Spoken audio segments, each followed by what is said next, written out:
Bonjour et bienvenue à tous dans cette nouvelle édition de l'autre côté du miroir.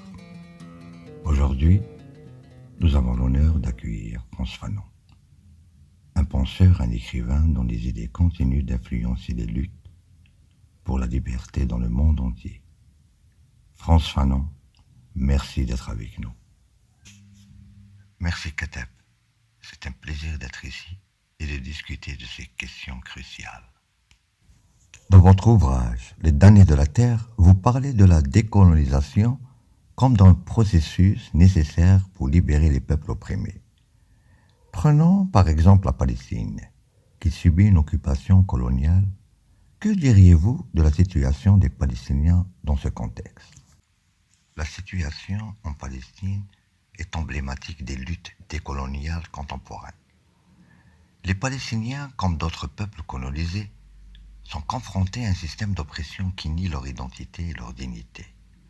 La décolonisation pour eux ne se limite pas à obtenir l'indépendance politique, mais implique aussi une revendication de leur culture, de leur histoire et de leurs droits humains. Vous évoquez la violence comme un vecteur de libération.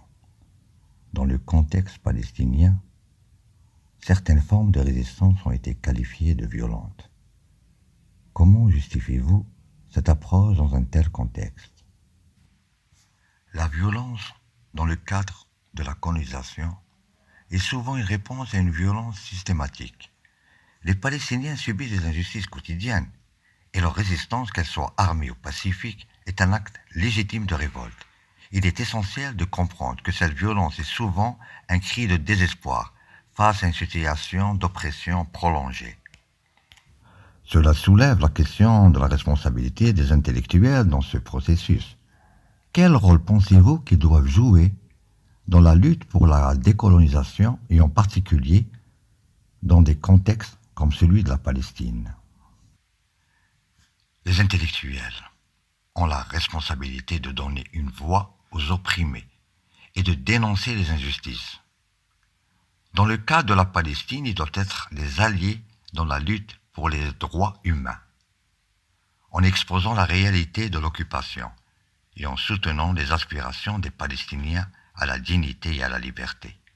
Leur savoir doit servir à éclairer les luttes et à favoriser la solidarité internationale.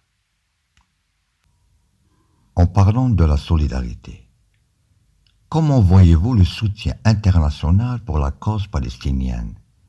Pensez-vous que cela peut réellement aider à changer la situation? La solidarité internationale est cruciale. Elle peut contribuer à mettre en lumière les injustices et à faire pression sur les puissances en place pour qu'elles reconnaissent les droits des Palestiniens. Cependant, il est essentiel que cette solidarité ne soit pas paternaliste, mais qu'elle soit fondée sur une compréhension des luttes des Palestiniens et de leurs aspirations. Merci, Frantz Fanon, pour cette réflexion profonde sur un sujet aussi complexe. Votre travail continue d'inspirer de nombreuses personnes à travers le monde, y compris celles qui soutiennent la cause palestinienne. Merci Kateb. La lutte pour la dignité humaine est universelle, et chacun de nous a un rôle à jouer, que ce soit en Palestine ou ailleurs. C'est tout pour aujourd'hui. Merci à notre audience de nous avoir rejoints.